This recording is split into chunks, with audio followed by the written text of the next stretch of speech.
अस्सलाम वालेकुम। Lecture number 8 is on fraction. तो फ्रैक्शन को आज हम पूरी डिटेल से कवर करेंगे।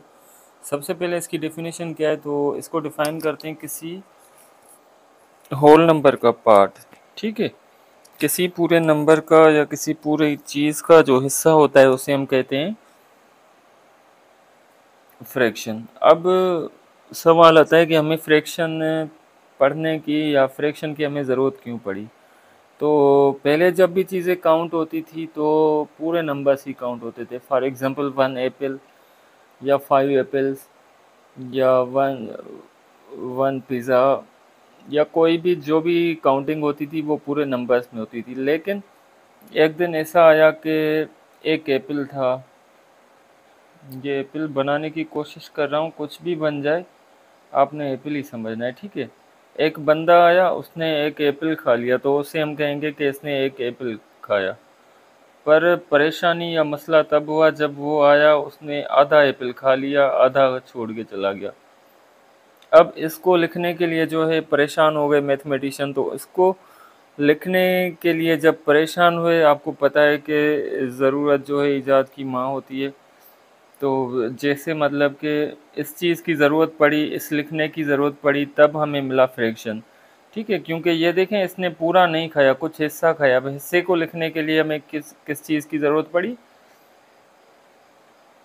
फ्रैक्शन की। ठीक है, फ्रैक्शन में हम क्या करते हैं, टोटल पार्ट्स जो हैं उनको हम नीचे लिखते हैं और उसके बाद taken taken out or used वो हम क्या कहाँ पर लिखते हैं, ऊपर। तो इसको लिखने के लिए हम क्या करेंगे, इसके दो हिस्से हैं टोटल, तो टोटल को हम नीचे लिखेंगे। और यूज कितने हुए हैं या टेकन कितने हुए हैं, 1, तो हम इसे क्या लिखेंगे, 1। फॉर एग्जांपल एक पिज़्ज़ा अगर हो, उसके 8 स्लाइस कर देते हैं। ठीक है, उसमें से 3 किसी ने खा लिए, बाकी तो हम क्या करेंगे, 8 जो है टोटल पार्ट्स नीचे लिखते हैं और जो यूज़ किए गए हैं या जो हमसे मतलब पूछा जा रहा है या जिसकी डिस्क्रिप्शन गिवन है वो हम ऊपर लिखते हैं।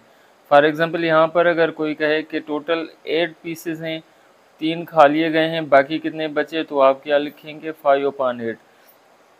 ठीक है, तो ये चीज़ें लिखने के लिए जो है हमें ज़रूरत पड़ी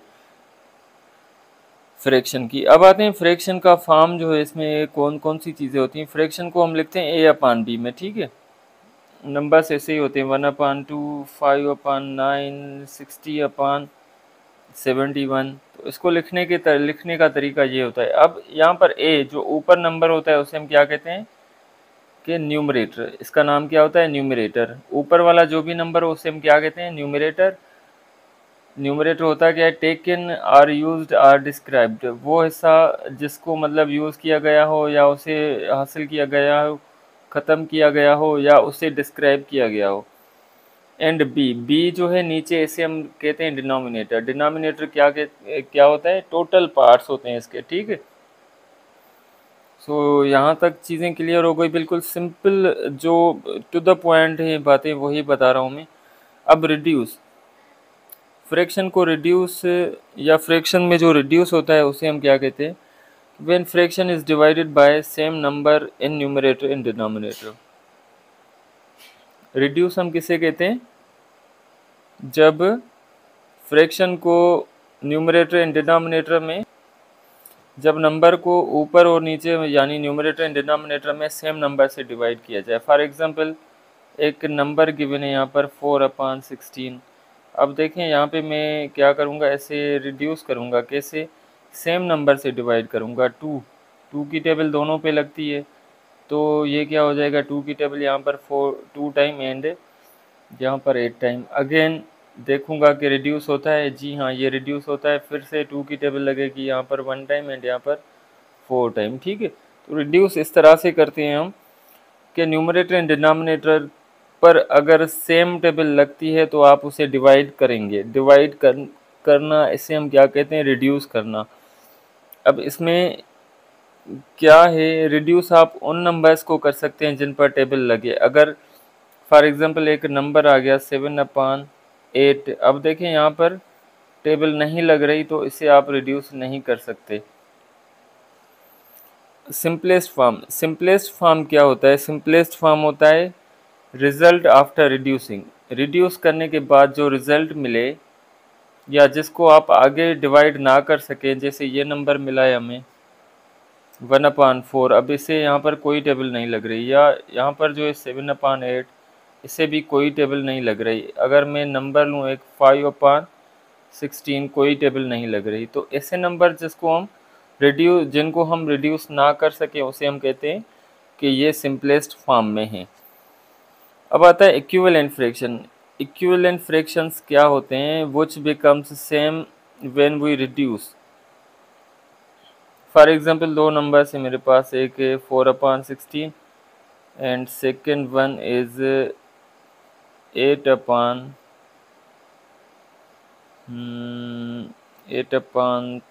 सपोज 32। ओके, अब इन दोनों को मैं अगर रिड्यूस करूँ, यहाँ पर 4 की टेबल 1 टाइम एंड यहाँ पर 4 की टेबल 4 टाइम, 1/4 मिला, 8 की टेबल 1 टाइम एंड यहाँ पर 4 टाइम, दोनों में हमें क्या मिला 1/4। फॉर एग्जांपल एक नंबर है 3/5 एंड सेकेंड वन इज 6/10। अब ये तो रिड्यूस नहीं होगा क्योंकि ये सिंपलेस्ट फॉर्म में। इसे हम रिड्यूस करें अगर, तो 2 से डिवाइड करें, ये हो जाएगा 3 एंड ये 5, दोनों सेम आ गए। तो इस तरह के जो फ्रैक्शंस होते हैं जो रिड्यूस करने के बाद सेम आ जाए, उन्हें हम कहते हैं कि ये इक्विवेलेंट फ्रैक्शंस हैं। ठीक है।